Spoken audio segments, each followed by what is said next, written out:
La polarisation du débat autour de la candidature du professeur Kamto prouve à suffisance que vous avez un problème aujourd'hui vis-à-vis d'une seule personnalité politique, le président national du RNC. Parce que tout ce que nous essayons de faire comme contorsion juridique pour expliquer une situation qui paraît évidente au regard de la loi. Et je veux convoquer le professeur Abba Oyono, qui recadrait sèchement un panéliste récemment dans un plateau en disant que lorsque vous faites ce genre de discussion, tenez compte de la consistance constitutionnelle des personnes qui sont appelées à pouvoir retrancher ce type de débat. Donc je suis très mal à l'aise qu'on construise au sein de l'opinion camerounaise un débat uniquement orienté sur une seule candidature, seule d'un seul homme, qui est devenu la terreur et le cauchemar de tous ceux qui militent pour la conservation du pouvoir dans ce pays. Le président, quand il sera candidat, il n'y aura pas de débat et ça sera dans la légalité. Quelques mots, des mots qui ne payent pas de mine. Mais dans ces mots se cache un séisme. Tout mandat impératif est nul. Article 15 de la Constitution du Cameroun.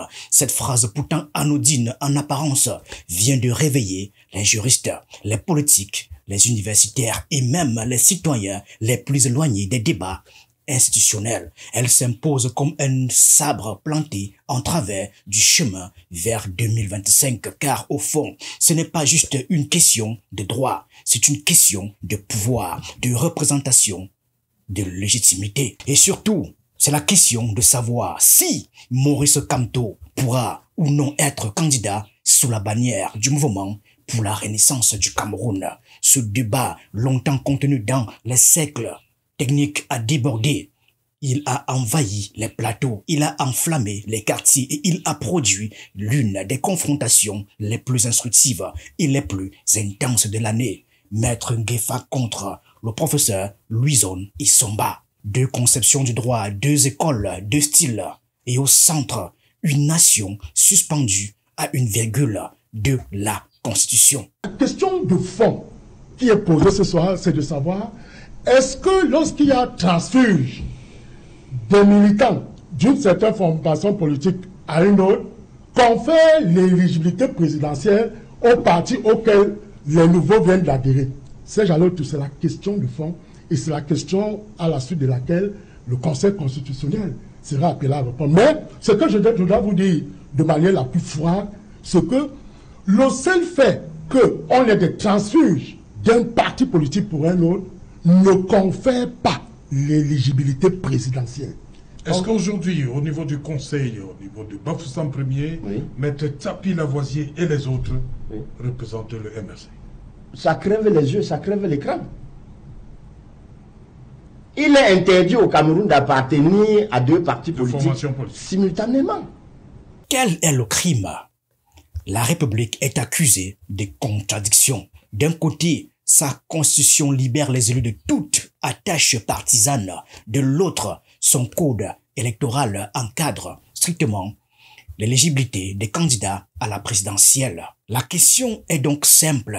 Maurice Kamto peut-il être candidat en 2025 sous la bannière du MRC? La réponse, elle, est tout sauf simple. Voici le premier avocat qui entre en scène. Maître Augustin Ngefak, regard perçant, calme, olympien. Il s'adresse au peuple comme à des enfants de maternelle. C'est le béaba du droit. Premier argument, la liberté retrouvée. Dès lors que le mandat impératif est nul, l'élu n'obéit plus à son parti. Il devient l'élu du peuple, de la nation tout entière.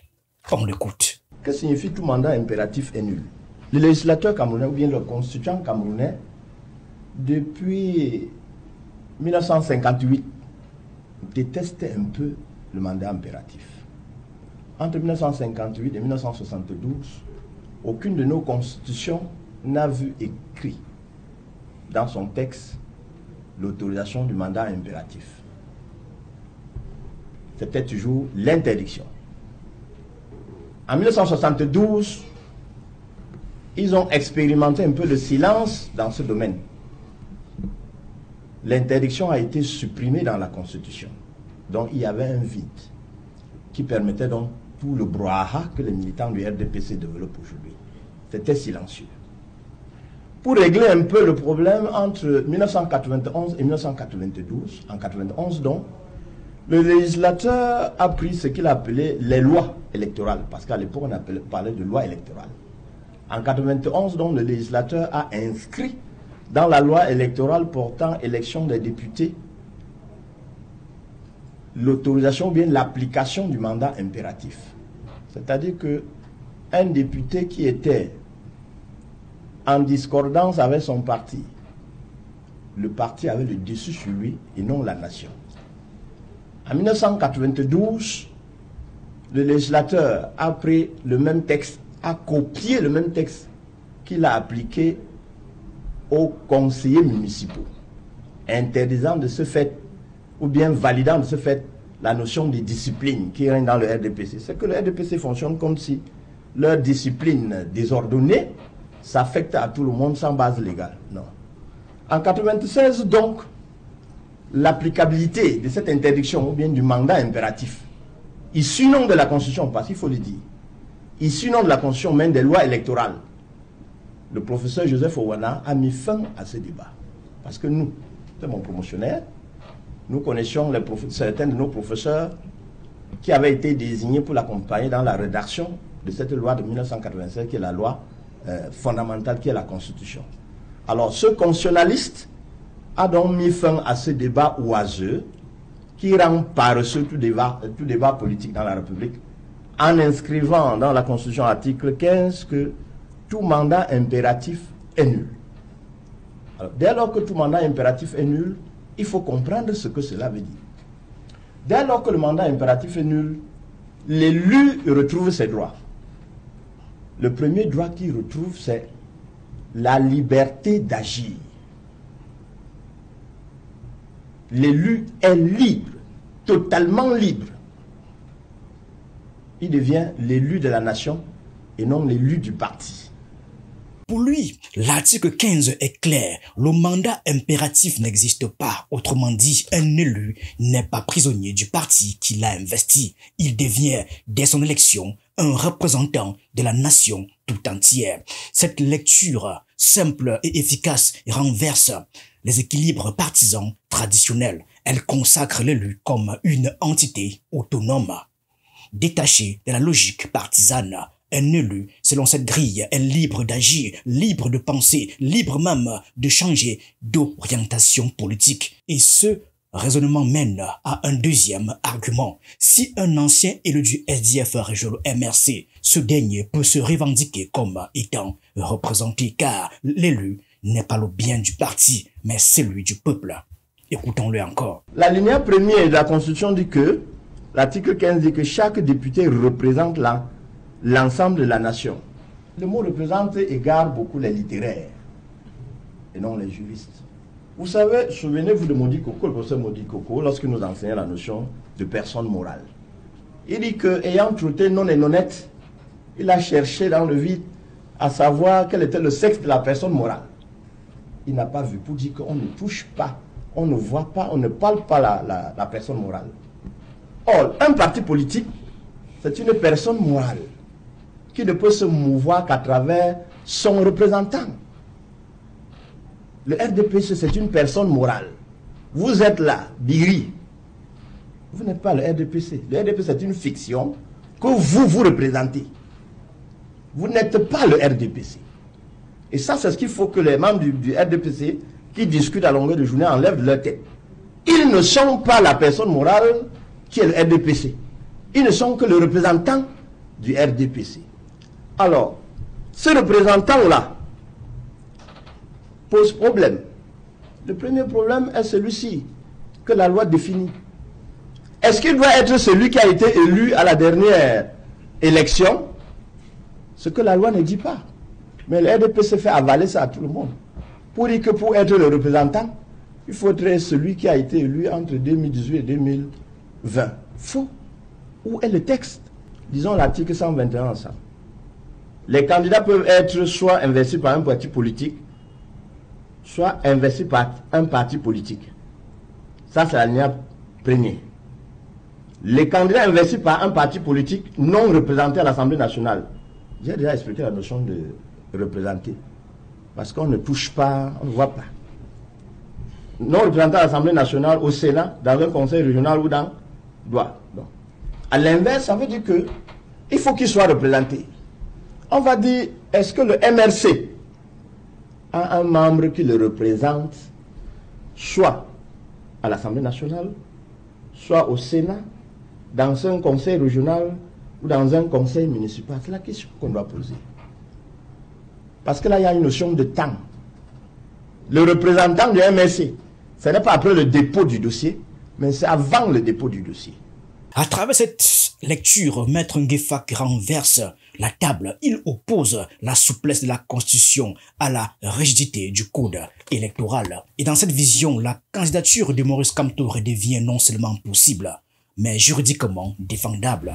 Mais le droit n'est pas qu'une affaire d'interprétation fluide. Il est aussi parfois une forteresse de règles précises. Et c'est là qu'intervient le professeur Louison Isomba. Il ne vient pas pour expliquer, il vient pour rappeler la loi dans toute sa froideur. Son approche est méthodique. Il quitte le terrain de la Constitution pour se placer sur celui du Code électoral et en particulier son article 121. Ce texte, voté par le législateur, encadre la présidentielle avec une logique simple. Pour se présenter, un candidat doit être indépendant et remplir les conditions très strictes, soit être investi par un parti politique. Entendez ici un parti disposant d'un minimum d'assises institutionnelles. Le MRC, selon cette lecture, n'a plus les moyens juridiques d'investir un candidat. Il est un parti légal, certes, mais sans représentation élue. Et l'appui des transfuges ne change rien à l'affaire. Il faut pouvoir préciser aux Camerounais que si nous restons dans le dispositif pertinent de l'article 121, la seule option possible et plausible du professeur Maurice Kamto d'être candidat, c'est d'être investi par un parti politique, représenté dans les instances d'obédience politique que nous venons de citer. Parce que si nous rentrons dans la candidature purement indépendante, c'est-à-dire où il faut réunir les 300 signatures, c'est en cela que sa candidature devient davantage plus complexe. Parce que quand nous prenons les chefs de premier degré, et vous savez que depuis 2013, ces chefs bénéficient d'une indemnité. Les chefs de troisième degré, 50 000, ceux de deuxième degré, 100 000, et ceux de premier degré, 200 000 francs. Alors on se rend compte que ça sera bien difficile pour que les chefs traditionnels lui accordent cette signature alors qu'il bénéficie d'une indemnité venant de l'État du Cameroun. Voilà la première difficulté. Au-delà, on parle des autorités consulaires, des chambres de commerce, et ainsi de suite. Et en plus de cela, les autorités des obédiences que nous avons citées est signées devant l'autorité administrative territorialement compétente. Donc, il faut pouvoir préciser ceci.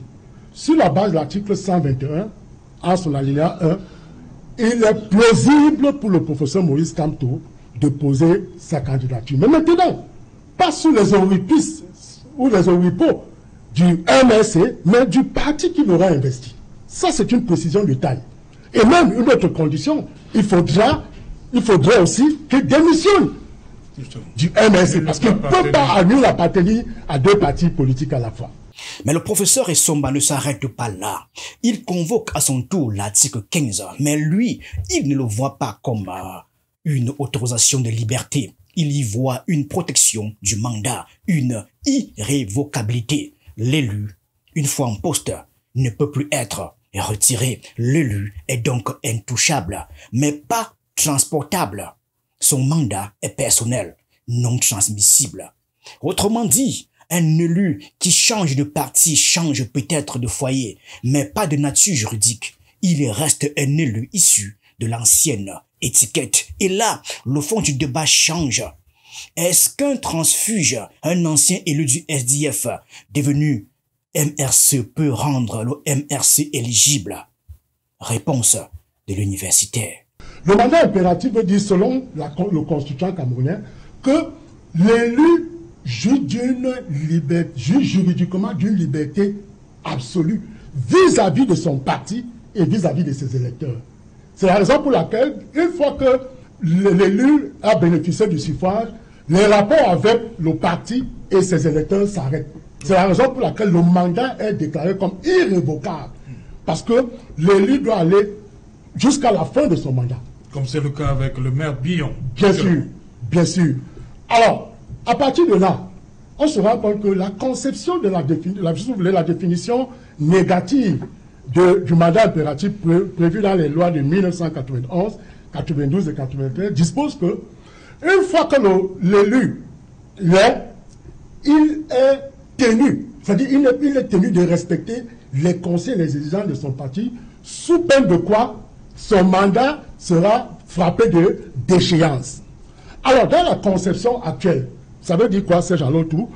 Quand nous interprétons donc, nous définissons le mandat impératif, cela veut dire simplement que le mandat impératif protège l'élu dans deux choses. D'abord, en tant qu'élu, et aussi protège son mandat. Maintenant, la question de fond qui est posée ce soir, c'est de savoir, est-ce que lorsqu'il y a transfuge des militants d'une certaine formation politique à une autre, confère l'éligibilité présidentielle au parti auquel les nouveaux viennent d'adhérer? C'est la question de fond et c'est la question à la suite de laquelle le Conseil constitutionnel sera appelé à répondre. Mais ce que je dois vous dire de manière la plus froide, c'est que le seul fait qu'on ait des transfuges d'un parti politique pour un autre ne confère pas l'éligibilité présidentielle. Ça, je prends un exemple simple pour que les Camerounais nous comprennent. Alors, quand nous prenons le Parlement camerounais, dans sa structure bicamérale avec ses deux chambres, prenons l'Assemblée nationale. On dit l'Assemblée nationale est composée de 8 partis politiques et le Sénat compose 7. Alors, si nous prenons donc le fait que vous avez la transhumance politique, c'est-à-dire le transfuge du SDF qui vient au MRC, est-ce que cela donc va procéder à la création d'un nouveau parti politique au sein de l'Assemblée nationale qui contient 8 partis? Parce que si on suit la logique qui est aujourd'hui développée, ça veut dire que les nouveaux là confèrent aux nouveaux partis politiques auxquels ils ont adhéré une représentation nationale, ce qui est faux. Donc si on applique cela, ça veut dire qu'au lieu de 8 partis à l'Assemblée nationale, on aura désormais 9 partis auxquels on ajoute le MRC. C'est le moment où la tension dépasse le seuil technique. Le débat juridique laisse place à une charge émotionnelle intense. Et le détonateur, c'est Christian Massoma, cadre du MRC. Il entre en scène comme un sanglier entre les barrières frontales, instinctif, viscéral. Face à Louison et Somba, il ne vient pas avec des livres, mais avec une conviction. Pas une conviction politique seulement, une colère de citoyens. Pour lui, il ne s'agit plus simplement d'un texte ou d'une virgule. Il s'agit de l'équité, de la justice et surtout de la lisibilité du jeu démocratique. Il contexte l'interprétation restrictive de l'universitaire qu'il juge castratrice, disqualifiante. Il y voit un jeu de classe. Le droit vu d'en haut éloigne de la réalité politique camerounaise et très vite, l'échange glisse. Il ne s'agit plus d'article 15 ni d'article 121. Il s'agit de la volonté populaire confisquée, de l'exclusion d'un parti majeur, du verrouillage du système électoral.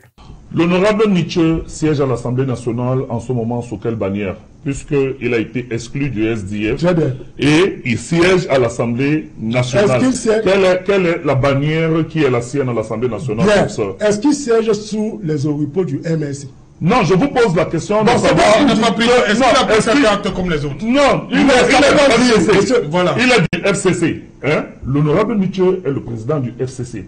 Mais il siège à l'Assemblée nationale. Parce qu'il disait que les 8 partis politiques, si quelqu'un qui est parti et qui a un nouveau mandat, ou alors qui a adhéré dans un autre parti, on ne peut pas indexer ce parti dans les partis qui siègent à la représentation nationale. Non. Donc, d'où la question concernant, selon vous, il a été exclu du SDF. Oui, justement, il y siège parce que son mandat a un caractère irrévocable. Sous quelle bannière il siège aujourd'hui? Mais sous la bannière d'un représentant d'une formation politique, même de laquelle il n'y est plus. Parce que oui, bien sûr. C'est pas possible. Est-ce que simplement... Ce n'est pas possible. Vous ne pouvez pas dire que vous n'êtes plus partie d'un parti politique et vous siégez encore sous sa bannière. Monsieur, il est exclu du parti. Monsieur, c'est à l'autre. Non, c'est monsieur Massoma. Vous vous êtes exprimé pour moi, je vous ai allez-y, professeur. Permettez que nous éclairons les Camerounais suivent cette émission avec beaucoup d'intérêt. Je suis en train de prendre un exemple simple. Eto'o fils a joué au canon de Yaoundé. C'est un exemple simple. Il a gagné la Coupe du Cameroun. Il va au Tonnerre de Yaoundé. Est-ce qu'il emporte avec lui le trophée de champion du Cameroun au Tonnerre? Non. Ça veut dire simplement que le mandat impératif dont je venais de procéder aux définitions, c'est suffisamment clair. Ça veut dire quoi? Le transfuge qui quitte d'une formation politique à une autre formation ne confère pas, et ça je reste péremptoire sur cette question, ne confère pas l'éligibilité présidentielle au parti auquel il venait d'adhérer. Et c'est là que l'émission prend un tour plus profond, car ce que dit Massoma, même entre les lignes, c'est que la présidentielle 2025 ne peut pas se faire sans Maurice Kamto et qu'empêcher sa candidature se perdre d'avance en légitimité, même si la légalité suit. Mais cette réaction provoque aussi l'effet inverse. Les défenseurs du droit strict dénoncent une politisation excessive du débat. Sur le plateau, les deux lignes ne se parlent plus. Elles s'affrontent comme deux plaques tectoniques. Au milieu de ce choc, Maître Joseph Lavoisier-Tsapi, ancien député du SDF, nouveau membre du MRC, il n'est plus une figure secondaire. Il devient l'incarnation vivante du conflit juridique, car son arrivée relance une question clé. Un transfuge politique peut-il servir de pilier électoral à son nouveau parti? Autrement dit, Maître Tsapi peut-il à lui seul remettre le MRC en selle pour la présidentielle? Maître Ngefak y voit un rebond légitime, garanti par la Constitution. Alors que les esprits s'échauffent, il y revient à la charge. Et cette fois, il ne vient plus en avocat de la pédagogie, mais en guerrier du droit. Il ne commente plus la loi. Il la repolitise. Et puis, il y a la formule, je cite, le droit du quartier lâché à l'endroit de Louison et Somba. Cette pique, loin d'être anodine, traduit une cassure. L'avocat accuse l'universitaire d'utiliser le droit comme une camisole, un exemple figé, fermé sur lui-même, hors sol. Et ce qu'il propose en retour, c'est un droit vivant, connecté au peuple, au bon sens, à la réalité politique. Il veut démolir l'argumentaire de son adversaire. Il s'attaque au fondement même du raisonnement juridique de Louison et Somba. On l'écoute. Ça, c'est le droit du quartier. Non. Laissez-moi finir. Laissez-moi finir. J'ajoute, le mandat impératif a des effets. L'interdiction du mandat impératif a des effets. La notion de liberté de l'élu. Il est libre partout. Partout. Il n'y a pas d'exception. Voici comment le RDPC, ou bien ceux qui ont construit la loi camerounaise, ont essayé un peu de créer. C'est-à-dire que pour faire revivre le mandat impératif qui a été interdit par l'article 15, ils ont, par des lois organiques, créé ce qu'on appelle les petits marchés. C'est-à-dire que chaque élu, dans sa zone, il doit bénéficier de quelques petits marchés dont il est obligé de venir rendre compte à cela pour que la base le tienne.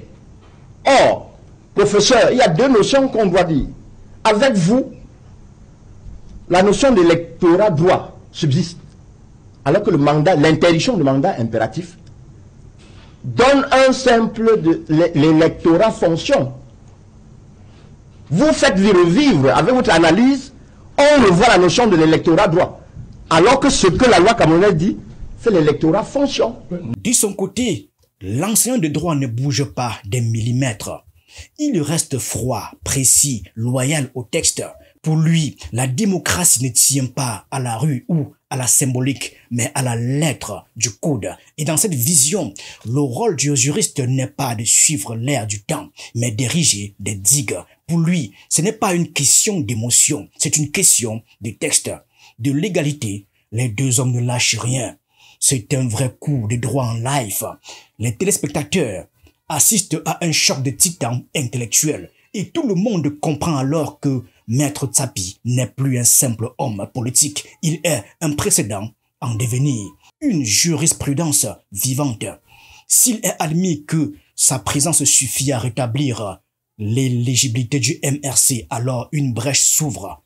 Tout parti pourrait renaître de ses cendres, non par les urnes, mais par la recomposition. Le débat devient alors presque philosophique. Est-ce que devant Maître Nietzsche à l'Assemblée, c'est toujours inscrit SDF? Écoutez, en vertu de la loi, normalement, on devait inscrire SDF. C'est une faute. Dans l'Assemblée nationale et son fonctionnement, le règlement intérieur qui a mis FCC. Vous voulez qu'on écrive MRC? Non, je pose la question. C'est bien mentionné FCC. Le chevalet, c'est FCC. Et je vous dis alors, c'est une faute de l'Assemblée nationale. Monsieur le régional, ça veut dire qu'on dit que, pour ma part, je considère cela comme une faute, une défaillance. On ne doit rien mettre de FCC parce qu'au départ, le vote est initial et cyclique. On ne peut pas en cours de mandat, ces gens-là, toujours continuer. Et ils ne répondent pas depuis à la question que vous avez soulevée. Ils ne répondent pas depuis. Si on en répond. Non, mais monsieur le régional, c'est de savoir est-ce que ça crée l'éligibilité présidentielle. Oui, ça crée des liens. Je dis de manière péremptoire, non. L'éligibilité sous la bannière MRC, il faut bien... Sous la bannière MRC, je dis non. Non, ça c'est votre point de vue. Parce que si c'est comme ça, c'est qu'ils torpillent le principe. Le rideau tombe, mais les projecteurs restent allumés. Ce débat sur l'article 15 de la Constitution, d'apparence technique, s'est transformé en une fresque nationale, une bataille feutrée, mais totale. Car ce n'est pas seulement de jurisprudence qu'il s'agit, c'est de 2025, de Maurice Kamto et de l'avenir du pouvoir politique au Cameroun. D'un côté, les défenses de la lettre, ils s'agrippent au texte, aux procédures, à l'esprit normatif qui garantit, selon eux, l'équilibre institutionnel. Pour eux, l'exclusion du MRC, si elle est légale, doit s'imposer. Le jeu est codifié et tout le monde doit jouer avec les mêmes règles. De l'autre, ceux qui lisent au-delà des virgules, qui voient dans le mandat impératif non pas une prison, mais un levier d'émancipation politique, qui estime que priver le MRC de présidentiel reviendrait à priver l'élection de son sel, de son suspense, de sa légitimité, et au milieu, une vérité embarrassante. Le droit camerounais est un labyrinthe, un ensemble de portes qui s'ouvrent ou se ferment selon l'interprétation qu'on en donne. Et dans ce labyrinthe, chaque article devient une arme, un piège ou un mirage. Ce que cette confrontation révèle, c'est que la présidentielle 2025 a déjà commencé. Pas dans les meetings, pas dans les urnes, mais dans les studios de télévision, dans les cabinets d'avocats, dans les amphis de droit. C'est là que se prépare la suite, dans ce combat feutré où les juristes sont devenus les nouveaux généraux. Maurice Kamto, lui, reste au centre, absent du plateau, mais omniprésent dans le débat. Il est le silence qui parle, l'équation que personne ne peut contourner. Qu'on l'aime ou pas, aucun autre opposant n'occupe aujourd'hui une place aussi explosive dans l'architecture électorale. Sans lui, la présidentielle perd sa colonne vertébrale. Avec lui, le système se met en tension. Alors, en attendant que les cartes se redistribuent, un constat s'impose. Le Cameroun ne débat plus seulement de politique, il débat du droit. Et le droit, ici, est devenu la dernière arène du courage.